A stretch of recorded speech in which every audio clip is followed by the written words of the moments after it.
Enchante, my boo-boo patooties. How are y'all? I'm good. I just got in from work a few minutes ago. It was a nice little night. We had a good time. There was an espresso martini left over at the end, and I drank that really fast, so I feel a little wired. I also would like to pay homage to this shirt. This is an original 80s antique t-shirt. This is a family heirloom. My aunt worked for Coca-Cola company. And so this t-shirt is swag that they came out with when Coca-Cola experimented with the recipe and tried Coke. And so it wasn't a big hit at the time. And this t-shirt says, if there wasn't a champion, there wouldn't be a challenger. And on the back, it says something. I can't remember what it says on the back. The back graphics is always great. The armpits were, I don't know, melted away decades ago. But yeah, I've always loved this shirt. I've been wearing this shirt since I was like 12. Little punky 12-year-old freak, Liz. All right, well, we're here for our weekly manifestation oracle message. We are checking in with the magical mermaids and dolphins to see what we have in store this week, how we should focus our energy and our attention. So let's check in. Ooh, alchemy. I feel this for sure. You have the Midas touch right now, and every project you begin turns to gold. Well, let's dig in deeper. Why do we have the Midas touch right now? And why is it that everything we touch turns to gold? It's because we've been doing the spiritual alchemy of changing our darkness into light. And what that looks like is we've been trying to slow down and observe ourselves and witness our triggers that results in reactive patterns and repetitive lessons. We've been looking at like our relationships with our parents, and we've been trying to heal and improve upon those, right? No matter whose side it was and whose fault it was and this and that, like we're taking our part. We're just doing our good deeds to be love and feel their love no matter what happens, right? And so we're showing up, we're doing the work, and we're facing our fears. We are, questioning our motives when we're feeling our reactive nature coming up. We're doing all of those things to seek out the shadowy parts of ourselves, Where is my envy? Where's my jealousy? Where's my insecurity? All of those things as they come up, we're trying to change those and reprogram our subconscious and our nervous system to have new responses. And we're changing our heart, the way that we feel about things, and we're changing our minds, the way that we perceive things, and the way that we process and understand. And so all of this effort in self-sacrifice breaks these like shells of negativity, and it releases that energy. And that energy is then redirected into positivity. It allows for more of like God's eternal light to come shining through us from our soul, from our spirit. And so it's less encumbered by that extra layer of almost like a lampshade, that we have like these layers of lampshades over our light, and they come from fear and insecurity and experiences of being rejected or embarrassed or what we perceive as failures. All of that creates more and more shells around that light. And so it's our work as alchemists to not only try to obliterate that negativity, but to actually change it, to transform it so that it's not perpetuating through the cosmos. It's not just swept under a rug somewhere waiting to be activated again. It's really changed. So when we do that, that gives us extra power, extra manifesting juice, extra blessing juice starts gathering around us and condensing. And when we are able to reveal more of that light, it does elevate our soul and elevate our consciousness. And so we not only do we on a spiritual level merit a higher level of things, but we're also vibrationally more resonant with those things as well. So that's what's happening this week. So continue the good work that you're doing to transform and heal and change. And all of that sweat and blood and tears will pay off. It will pay off because you're doing something that has eternal value rather than, giving into temptations that will only yield fleeting satisfaction. Worthiness. This has been a continuing theme recently, and the more that we do the alchemy, the more that we've been healing our relationship with our parents, the more that we've been going in and reparenting our inner child and going back and revisiting some of those early childhood memories that implanted so many of our fears and insecurities that we, have today, that maybe send us through those repetitive lessons and cycles and things. We're breaking those.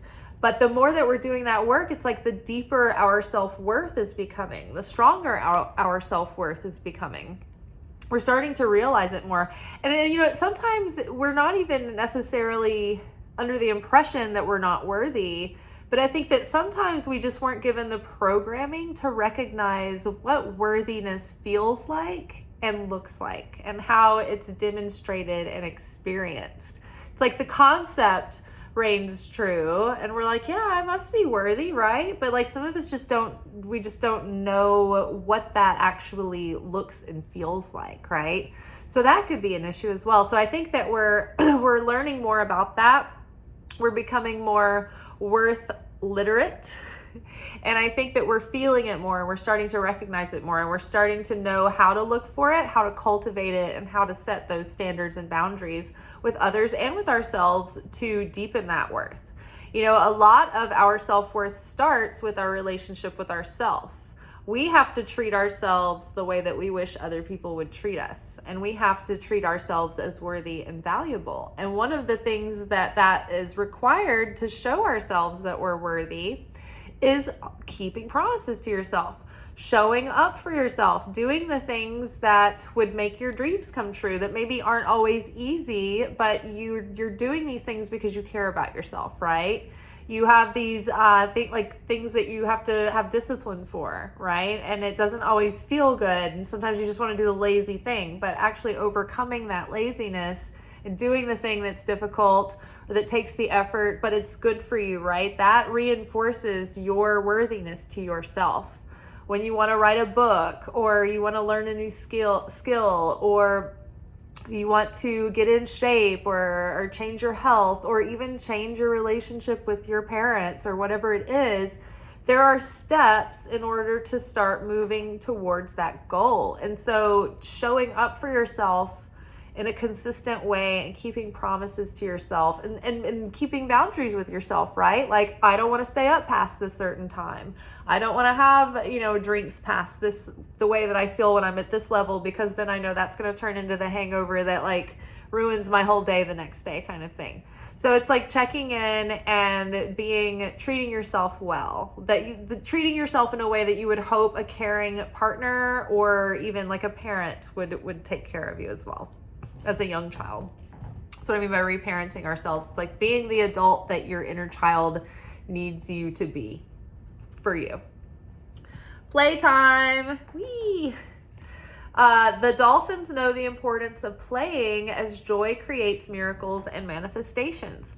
This is very true. One of the most key components of manifesting and co-creation with the Creator is surrender, is trust, is letting go. If we're trying to control every element of the situation with white knuckled grip, then that is repellent and it pushes our manifestation away.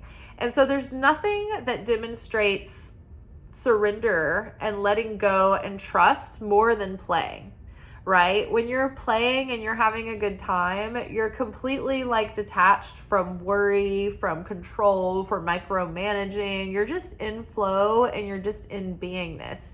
And that's when we are the most authentic too, and the most unencumbered and uninhibited. And that is the kind of energy that we need to be in for like energy to move through us and through our lives, and for blessings to come through, and for manifestations to begin to crystallize.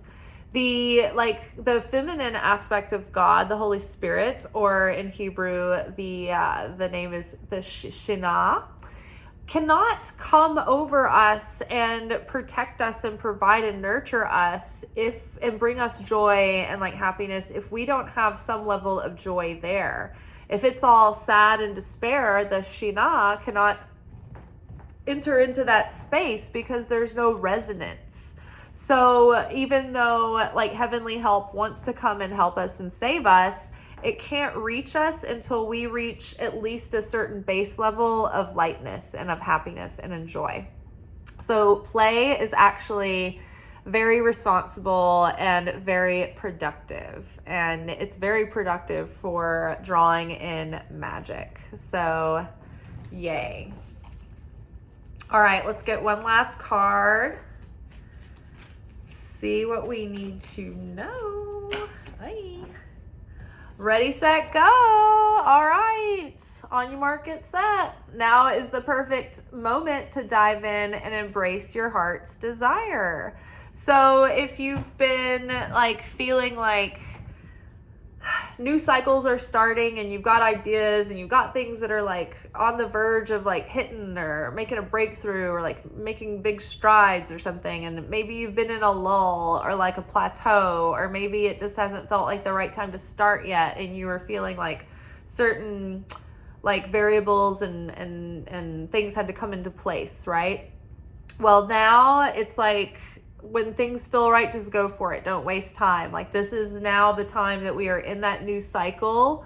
We're integrating that new self, and we have just come through Mercury retrograde. It's going direct probably by the time you're watching this. It's going direct Wednesday. And there are other planets that are in retrograde right now, but I think that it's just going to start feeling so much more like it feels like we've been held back like a rubber band all year. And no matter how much we try, it's like we can't move forward. Like, you know, in a dream when you're trying to run and you just like can't run, or you're trying to like hit something and like you can't hit it hard, or just like trying to use all your might, but like it's just going really slow and you can't get any like momentum. That's what this whole year has felt like. But the thing is, it's like the rubber band is being pulled back, but I think suddenly it's just like it's going to let go, and everything is going to feel like there's so much more ease. Like, oh, everything was such a pain in the ass my whole life, and everything was like pulling blood from a stone, and then all of a sudden it's just going to be like, oh, what, everything's just like easy now? Is that what we're doing? Everybody's just going to like suddenly cooperate, get along, and like everything's just going to fall into place like overnight? Like, what happened? What changed? We changed. The inside has more ease and more harmony and peace, and we've unblocked, and the way is clear now. And so I think that we're going to start having a gradually better and better and better experience, but it's going to be different than what we're used to. So it's like definitely a cycle of change is here. Change in the wind, change in the air, but I think it's good. Right? I think over the last few years, it's like when we hear change, we're like, oh God, no, not again. Because we've been in the deconstruction era for like the last few years now. Everything has been breaking down and moving away and clearing out for a new like cycle to be built.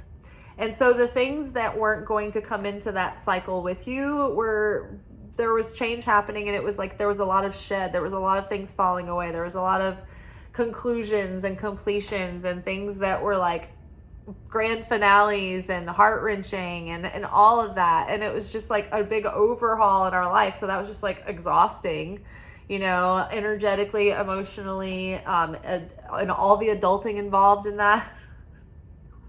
We're withered. So yeah, when you're like, change is coming, you're like, no, I need something to like be the same. It's time to watch Practical Magic yet. But it's good change.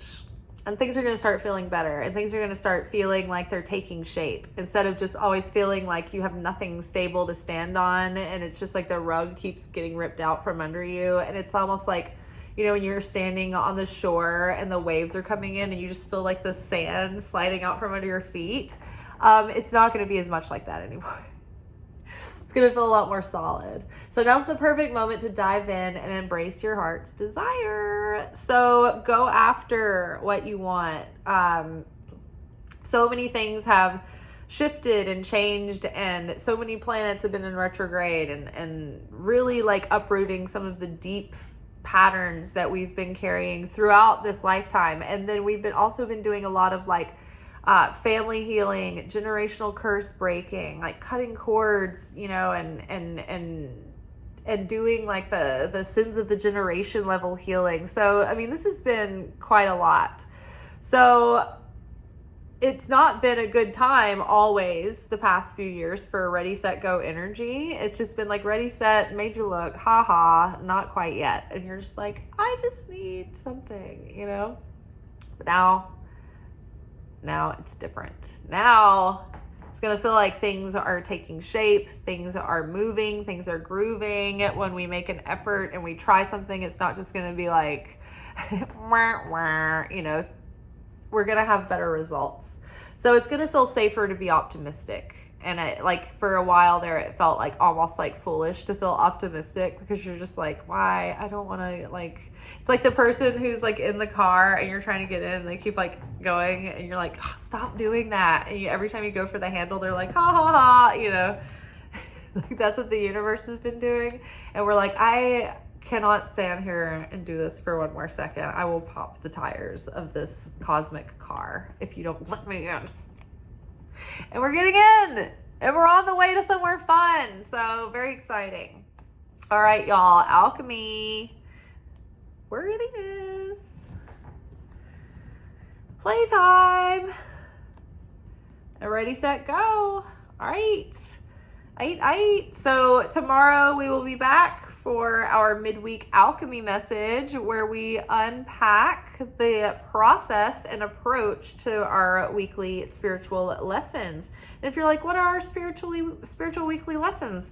That'll be the most recent tarot oracle reading that I posted from Monday. That'll be our weekly anchor message. And so on Monday nights, like late at night, you probably see them Tuesday morning, I post the weekly spiritual lessons that we're working with, which is our anchor message. But if you want to see that sooner, you can follow me on Instagram at Liz_Taylor_Magick.